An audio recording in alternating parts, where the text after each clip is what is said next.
Like I said, it's a little tight up front. When you're 6'4", The way you're sitting it's not bad. a little comfort and a lot of legroom is at the top of the list when you're shopping around for a new vehicle. This is the one I fit in, so the other ones were basically the dash was sitting on my knees, so. But those weren't on the list of must-haves for Jeremy Speed, who bought this Subaru Sambar a couple of years ago. For this Metchosin resident, it was the $7,500 price tag and the low gas mileage that sealed the deal. What you get out of the fuel economy, you kind of lose in comfort, you know, vice versa with, you know, a big F-350 or something like that. And he doesn't mind that his 1990 mini truck looks and feels a little different. He's even gotten used to driving on the right side. The signals are on the opposite side. So the signal's on the right side and the wiper is on the left. So sometimes it can get a little confusing. Now, with only 2 seats, Jeremy couldn't take myself and videographer John for a ride, but it is, trust me, it's very weird being in this seat and not being at the wheel.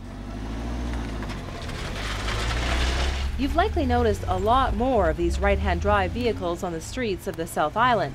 ICBC says every month about 200 are imported into this province, and when you own one, you're probably on the lookout even more. I don't know why it was Victoria, but it sure just bloomed, didn't it? They're all over the island. Everywhere you go, you're waving at people. But owners of these right-hand drives say while it is fun being on the other side of the vehicle, the ease of parking and fewer fill-ups is the big draw. I've also got a full-size van, and that was costing me somewhere around $1,100 a month in gas.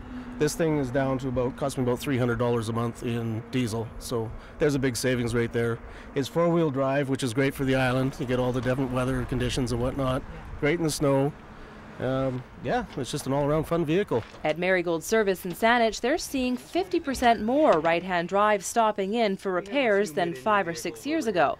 And there's at least 2 in the shop every day. It's usually the importers that bring them over and they just sell them to people that are looking for something small, different, good on fuel, and fun. But are they safe? Well, ICBC says they're not so sure. The Insurance Corporation says right-hand drives are 40% more likely to crash than a left-hand vehicle because they say you can't see as well when you change lanes, turn left, or pull away from the curb.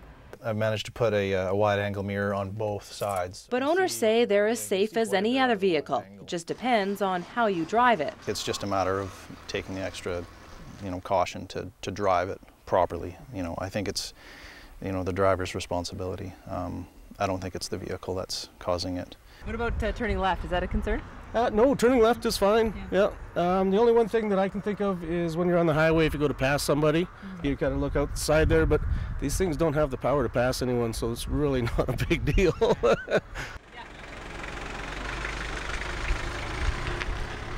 And while ICBC says these vehicles are more likely to crash, they're built to the same safety standards. In other words, they offer you just as much protection as North American cars.